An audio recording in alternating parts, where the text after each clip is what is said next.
بسم الله الرحمن الرحيم. كتاب أنزلناه إليك مبارك ليدبروا آياته وليتذكر أولو الألباب. صدق الله العظيم.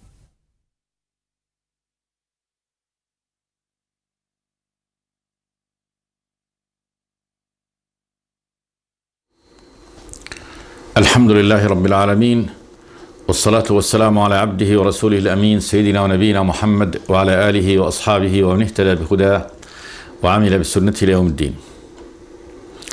وبعد، فيقول الله تبارك وتعالى: ولقد آتينا موسى وهارون الفرقان وضياء وذكرا للمتقين الذين يخشون ربهم بالغيب وهم من الساعة مشفقون. وهذا ذكر مبارك أنزلناه أفأنتم له منكرون. ولقد آتينا إبراهيم رشده من قبل وكنا به عالمين، إذ قال لأبيه وقومه: ما هذه التماثيل التي أنتم لها عاكفون؟ قالوا: وجدنا آباءنا لها عابدين. قال: لقد كنتم أنتم وآباؤكم في ضلال مبين. قالوا: أجئتنا بالحق أم أنت من اللاعبين؟ قال: بل ربكم رب السماوات والأرض الذي فطرهن وأنا على ذلكم من الشاهدين، وتالله لأكيدن أصنامكم بعد أن تولوا مدبرين.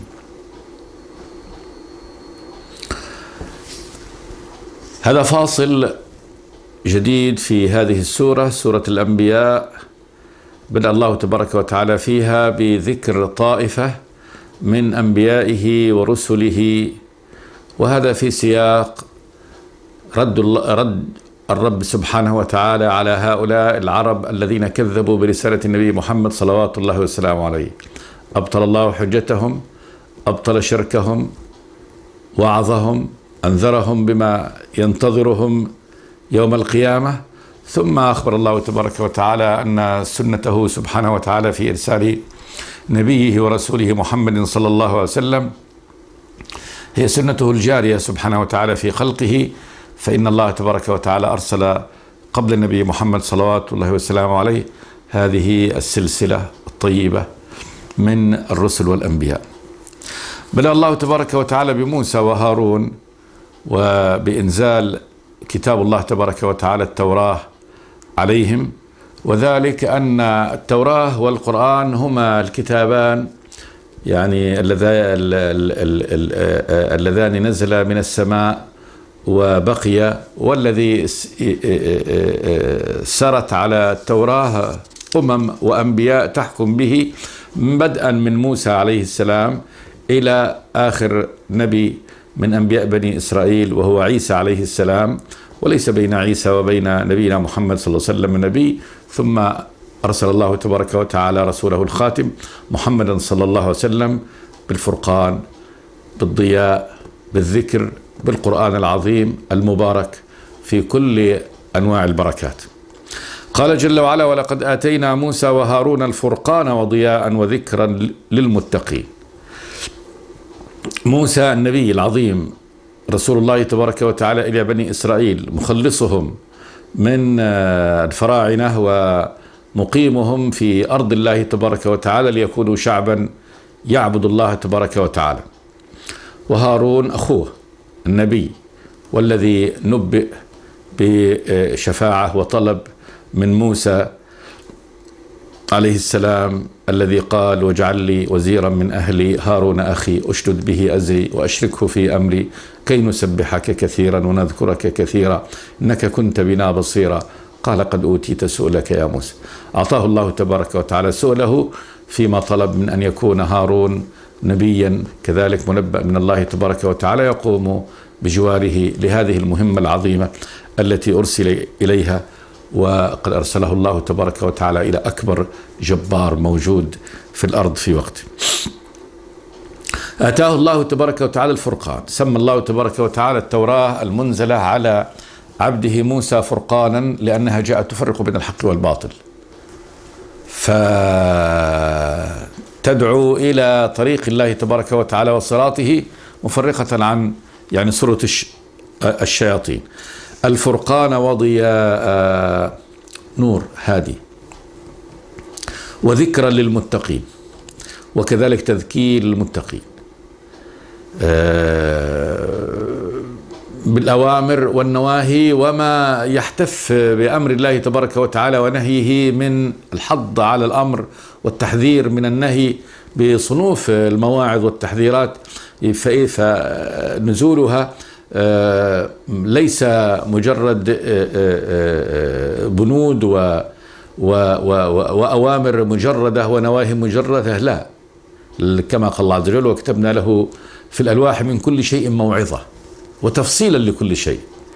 موعظة مع كل أمر ونهي فيه وعظ وإرشاد من الله تبارك وتعالى، وحث على أخذ الأمر وعلى الانتهاء عن النهي. وذكرا للمتقين، تذكير للمتقين بطريق الرب سبحانه وتعالى. ثم شرح الله تبارك وتعالى بين من هؤلاء المتقون الذين يستفيدون ب يعني هذا الوحي المنزل على موسى، التوراة التي سماها الله فرقانا وضياء وذكرا. قال: الذين يخشون ربهم بالغيب وهم من الساعة مشفقون.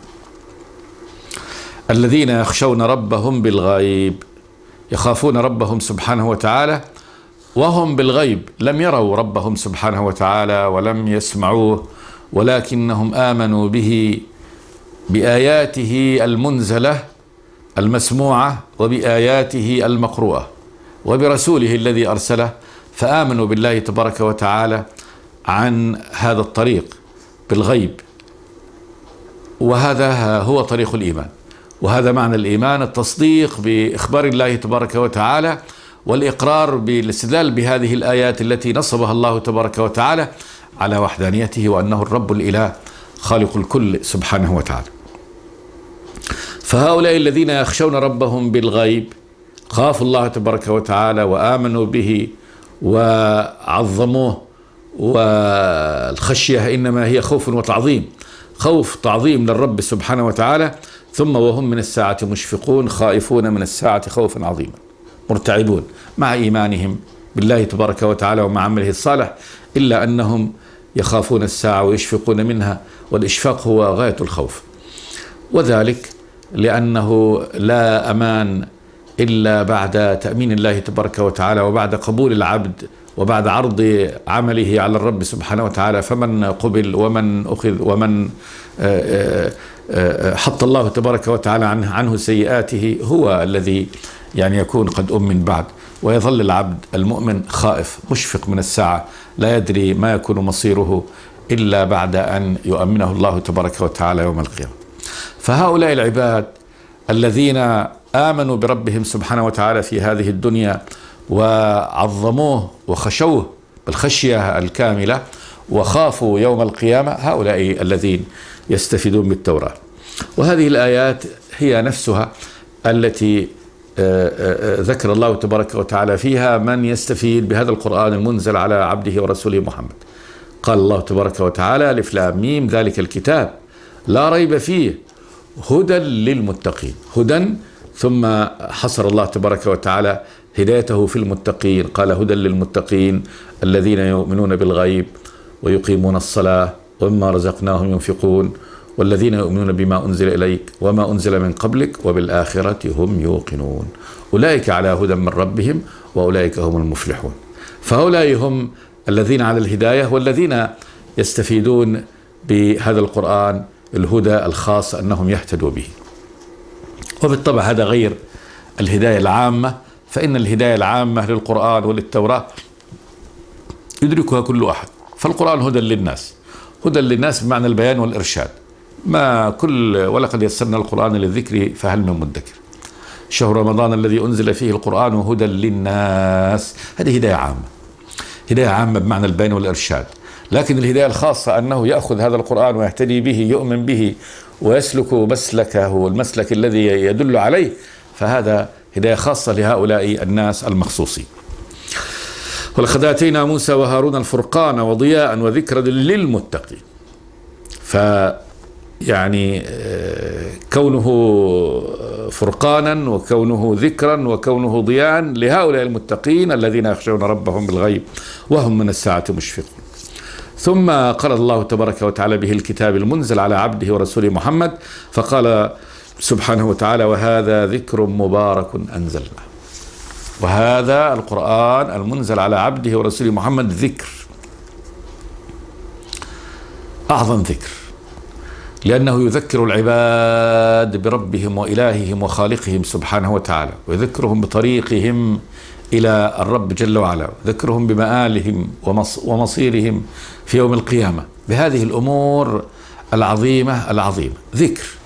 وهذا ذكر مبارك، وكونه مبارك البركة الزيادة والخير والنماء، والقرآن كله زيادة في الخير، في كونه بيان وإرشاد وهداية وتوفيق من الله تبارك وتعالى لمن سلكه وأخذ طريقه، وأن كل إيمان به وعمل به وقيام به، قراءة له، حفظ له، هذا فيه الأجر العظيم والثواب الكبير من الله تبارك وتعالى، بدءا من النظر في القرآن، قراءة القرآن، لمسه، حفظه، القيام به، العمل بيأمر به، الانتهاء عما ينهى عنه، كل إيمان وعمل بهذا القرآن كله بركة. من قرأ حرفا من كتاب الله أعطاه الله 10 حسنات. لا أقول لكم ألف لام ميم حرف، ولكن ألف حرف، لام حرف، ميم حرف. حفظ القرآن والعناية به خيركم من تعلم القرآن وعلمه. يقال لقارئ القرآن: اقرأ وارتقي ورتل كما كنت ترتل في الدنيا، فإن منزلتك عند آخر آية تقرأها. قراءة القرآن بتعتعة وصعوبة بسبب ثقل في النطق أو ثقل في اللسان فيه أجر لهذه المعاناة أو المشقة، هذه الجزئية التي يلاقيها من ثقل لسانه ومن يتعلم القرآن في بداية الأمر، والذي يقرأ القرآن ويتعتع فيه له أجران: أجر القراءة وأجر التعتع. هذا كتاب مبارك، هداية لأمة كل هذه الذين اهتدوا بدين الله تبارك وتعالى، إنما كان سبب ذلك القرآن، بدءا بالنبي محمد صلوات الله وسلامه عليه. النبي كيف أصبح نبيا، وكيف تعلم، وكيف اهتدى، وكيف سار بهذا الوحي المنزل له من الله تبارك وتعالى. وكذلك أوحينا إليك روحا من أمرنا ما كنت تدري ما الكتاب ولا الإيمان، ولكن جعلناه نورا نهدي به من نشاء من عبادنا، وإنك لتهدي إلى صراط مستقيم، صراط الله الذي له ما في السماوات وما في الأرض، ألا إلى الله تصير الأمور.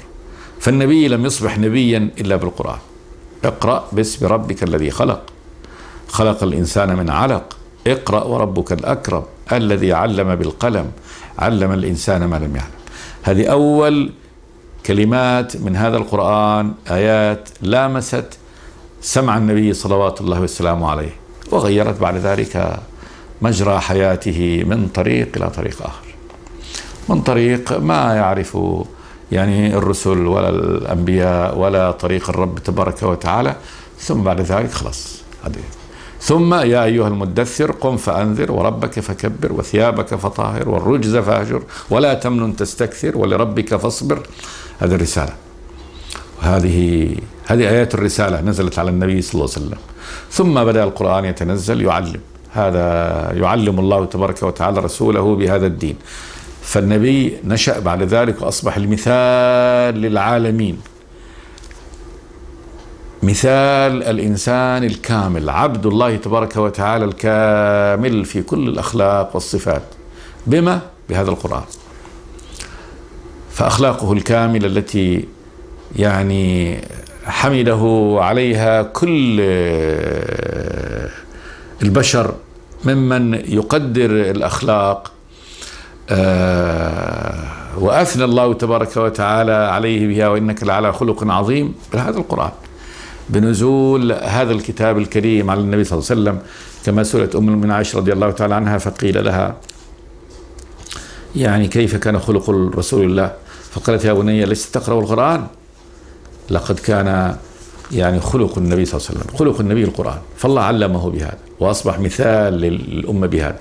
ثم هذا القرآن هو الذي يعني علم وربى هذه الأمة التي يعني أمة الإسلام التي أخرجها الله تبارك وتعالى لتكون خير أمة أخرجت للناس بهذا القرآن.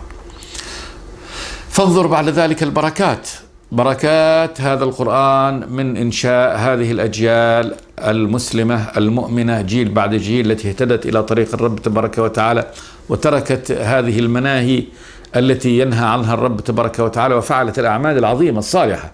إن الله يأمر بالعدل والإحسان وإيتاء ذي القربى وينهى عن الفحشاء والمنكر والبغي يعظكم لعلكم تذكرون. الدين جاء بالخلق الكامل، إنما بعثت لأتمم مصالح الأخلاق الكاملة في كل شيء. فهذا بهذا القرآن، وهذا ذكر مبارك أنزلناه، لا كتاب أكثر بركة، كان أكثر بركة يعني في آثاره في الأرض وكذلك آثاره في السماء كهذا الكتاب المنزل من الله تبارك وتعالى على عبده ورسوله محمد. ثم قال الله أنزلناه، ناسبا نزول هذا القرآن إليه سبحانه وتعالى. وفي هذا تشريف وتعظيم لهذا القرآن لأنه كلامه، وأن الله هو الذي أنزله سبحانه وتعالى، أنزلناه. فعندما يقول الرب سبحانه وتعالى أنا الذي أنزلته، يعني يكون هذا تعظيم لهذا الكلام أنه كلامه سبحانه وتعالى وكتابه ذكره المبارك المنزل منه سبحانه وتعالى. ثم جاء سؤال لتقريع وتوبيخ هؤلاء الذين ردوا هذا الكلام، قال أفأنتم له منكرون. أفأنتم، كلام لهؤلاء المشركين الجاحدين، أفأنتم له منكرون، أتنكرون هذا الكتاب الذي ينسبه الله تبارك وتعالى نفسه والذي فيه هذه البركة والذي غير الله تبارك وتعالى به، يغير النفوس تغيير كامل، يحولها من شيء إلى شيء، من الظلمة والشرك والكفر والضلال والظلم، كل أنواع الظلم، إلى الهداية والنور. هذا الكتاب الذي يفعل هذا الصنيع، يغير هذا التغيير. ولو أن قرآنا سيرت به الجبال أو قطعت به الأرض أو كلم به الموتى، يعني لكان هذا القرآن، لكان هذا الكلام أولى الكلام بكل هذا. وقد فعل ما هو أعظم من هذا، القرآن فعل ما هو أعظم من تكليم الموتى ومن تقطيع الأرض ومن تسيير الجبال، بتغيير هذه الأمم وهذه الشعوب، تغيير هذه النفوس، تحويلها من حال إلى حال، من حال الظلمة والجهل والكفر والعناد إلى حال آخر، حال الهداية والإحسان والزكاة والطيبة والخلق والاستقامة على أمر الله تبارك وتعالى. فهذا يقول لهم أتنكرون هذا؟ أفأنتم له منكرون؟ وقد قامت أدلته وشواهده أولا أنه من الله إعجازا بأسلوبه العربي النازل به،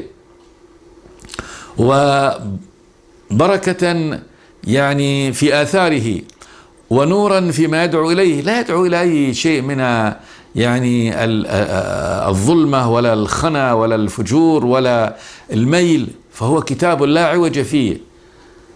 الحمد لله الذي أنزل الكتاب على عبده ولم يجعل له عوجا، ما في أي عوج، لا في يعني أسلوبه وألفاظه ولا في معانيه، ما في معنى خارج عن يعني عن معنى الحق، بل كله حق. وتمت كلمة ربك صدقا وعدلا لا مبدل لكلماته وهو السميع العليم. فهو صادق في كل ما يخبر به، وكذلك عادل في كل ما يحكم به. فيقول لهم الله عز وجل أفأنتم له منكرون، تنكروا هذا الذكر المنزل. هذا أمر عظيم جدا، هذا أمر عظيم. وفي هذا يعني ينطوي هذا أفأنتم له منكرون على التهديد والوعيد لهؤلاء المجرمين الذين ردوا يعني هذا القرآن ولم يقبلوه. أفأنتم له منكرون. ثم شرع الله تبارك وتعالى يبين يعني طائفة الأنبياء، فقال ولقد آتينا إبراهيم رشده من قبل وكنا به عالمين. لما ذكر الله تبارك وتعالى هنا إبراهيم قال من قبل، يعني من قبل موسى ومن قبل هارون، ليبين أن هذه سلسلة الأنبياء. وذكر إبراهيم هنا وكأنه في المقدمة من الأنبياء والرسل، لأنه أب لكل من جاء بعده من الأنبياء والرسل، كلهم من نسله. رزق إبراهيم ولدان، إسماعيل وإسحاق. أما إسماعيل فكان أبا لهذه الأمة العربية، ونبي فيهم، ترك كلمة التوحيد فيهم، ثم ختم الله تبارك وتعالى الأنبياء بنبي من نسل إسماعيل وهو محمد صلوات الله وسلامه عليه. فهذا فرع. الفرع الثاني ابن إبراهيم الثاني وهو إسحاق من زوجته سارة، وهذا تناسل من نسله كل أنبياء بني إسرائيل الذين أتوا بعد ذلك، يعقوب وهو إسرائيل، ثم بعد ذلك الأنبياء الكثر الذين يعني اختارهم الله تبارك وتعالى من بني إسرائيل. فإن بني إسرائيل أكثر شعب خصه الله تبارك وتعالى يعني بالنبوات، لأنه ما كان يموت نبي منهم إلا ويخلفه نبي، كما قال النبي صلى الله عليه وسلم: كانت بنو إسرائيل تسوسهم الأنبياء. فالأنبياء هم الذين يتولون يعني أمرهم وقيادتهم والعناية بهم. سياسة يعني الشعب كله كانت راجعة للأنبياء، كلما هلك نبي خلفه نبي، فلا يموت نبي إلا ويخلفه نبي. آخرهم هو عيسى بن مريم عليه السلام. قال جل وعلا: ولقد آتينا إبراهيم رشده من قبل. هذا بالتأكيد يؤكد الله تبارك وتعالى أنه هو الذي أعطى إبراهيم رشده وهداه إليه سبحانه وتعالى. آتينا، فهذا الهداية التي كان عليها إبراهيم وجاءت لإبراهيم إنما كانت من فعل الرب الإله سبحانه وتعالى. من قبل يعني من قبل موسى وهارون، وكنا به عالمين. في كل يعني مراحل حياته يعني الرسالية كان الله تبارك وتعالى به عالما به، يوحي له، يوجهه سبحانه وتعالى إلى يعني وجهة الخير والدين. ثم البداية قال جل وعلا: إذ قال لأبيه وقومه ما هذه التماثيل التي أنتم لها عاكفون. هذا أول المواقف الكبرى من مواقف إبراهيم في دعوته إلى الله تبارك وتعالى، أنه توجه إلى أبيه آزر وإلى قومه قوم إبراهيم وقال لهم: ما هذه التماثيل التي أنتم لها عاكفون. سؤال يريد منه أن التنبيه والبيان أنهم يعبدون ما لا ينفعهم ولا يضرهم. ما هذه التماثيل؟ التماثيل جمع تمثال، والتمثال هو الصورة التي تصور على مثال ما تصور، على مثال إنسان، على مثال حيوان، على مثال أمر متخيل. وقد كان قومه من الصابئة يعبدون النجوم ويجعلون لها صور، سموها روحانية الكوكب. فالقمر روحانيته ويصوروا له تمثال، الشمس يصوروا لها تمثال. فقال لهم: ما هذه التماثيل التي أنتم لها عاكفون. عاكفون عكوف عبادة، والعكوف هو المكث والتوفر على أمر ما. فقد كانوا يحبسون أنفسهم ويمكثون عند هذه التماثيل في بيوتها والتي أقاموها لها، المعابد التي أقاموها لها، ويأتوا ويعكفوا، يمكثوا المكث الطويل عند هذه الأصنام. قالوا مجيبين لإبراهيم: وجدنا آباءنا لها عابدين. ليس عندهم من دليل أو برهان على عبادتهم وعكوفهم لهذه الأصنام إلا أنهم قد رأوا آباءهم يعبدونها بس. أما لما يعبدونها، ما ثمرة ذلك، ما الفائدة في هذا، ما الدليل على ذلك، هل هذا له دليل، هل هذا له برهان؟ لا، وإنما استدلوا فقط بفعل الآباء. وهذا من أسخف وأضل أنواع الاستدلال. كيف تستدل على عمل بمجرد أن آباءك كانوا يفعلونه. طيب ولو فرض، وإذا كان آباؤك يعني لا يعقلون، لا يفقهون، مجرمون، هل هذا دليل يستدل به على على الفعل؟ لا بد أن يكون لهذا الفعل الذي يفعل، هذا عمل شريف، عبادة، لا بد أن يكون لها مستند تستند إليه برهان. وإذا الإنسان يبذل ثمرة قلبه وغاية نفسه ويقتطع وقته لعبادة هذه، ثم لا برهان له ولا دليل عنده ولا مستند يستند إليه في هذا العمل. قالوا وجدنا آباءنا لها عابدين. قال لهم مجيبا لقد كنتم أنتم وآباؤكم في ضلال مبين. قال لهم أنتم وآباؤكم، كنتم هذا كينونة استمرار وبقاء، لقد كنتم أنتم وآباؤكم الذين سبقوكم في ضلال مبين. الضلال هو البعد عن الحق، المبين البين الواضح، يعني ضلال بين واضح، يعني برهانه قائم ولا يحتاج استدلال عليه. قالوا أجئتنا بالحق أم أنت من اللاعبين؟ هل كلامك الذي تقوله الآن جئت بشيء بالحق، حق الثابت المستقر، أم أنت من اللاعبين مجرد المستهزئين؟ اللعب هنا نوع من الاستهزاء وقول كلام يراد به فقط يعني اللهو واللعب، ولا يراد به يعني الإرشاد والبيان، ولا دليل عندك على هذا. قال مستدل لهم على بطلان ما يعبدون، قال بل ربكم رب السماوات والأرض الذي فطرهن وأنا على ذلك من الشاهدين. بل ربكم سيدكم الذي يجب أن تعتقدوه الرب. الرب بمعنى السيد، والرب بمعنى الخالق المربي. فخالقكم الذي خلقكم وخلق هذه السماوات والأرض وأوجدها هو الذي يستحق العبادة، فهذا ربكم الحقيقي، والذي يجب أن تعتقدوه أنه السيد الذي تطيعوه وتعبدوه. قال بل ربكم رب السماوات والأرض الذي فطرهن. رب السماوات خالق السماوات وخالق الأرض الذي فطرهن. فطر بمعنى يأتي بمعنى شقة،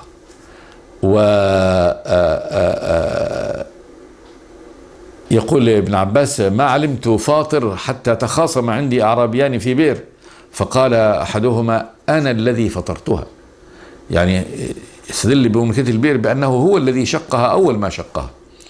فهذه خلق هذه السماوات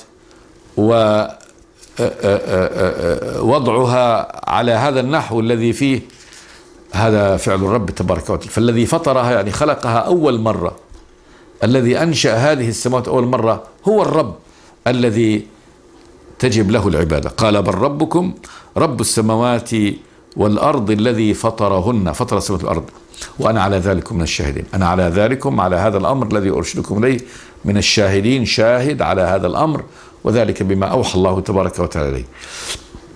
فاستدلاله قائم على أمرين. الأمر الأول هذا النظر، وهذا برهان، نظر برهاني لكل ذي عقل.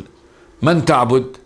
أعبد الذي فطرني، اللي خلقني، فهذا الذي يستحق العبادة، هو المتفضل علي، لأنه أوجدني من العدم، يطعمني، يسقيني، هو الذي أحياني، هو الذي يميتني، فهذا هو دي. وكذلك الذي خلق هذا الكون الذي يعيش فيه، فخالق هذا الكون هو الذي يستحق العبادة.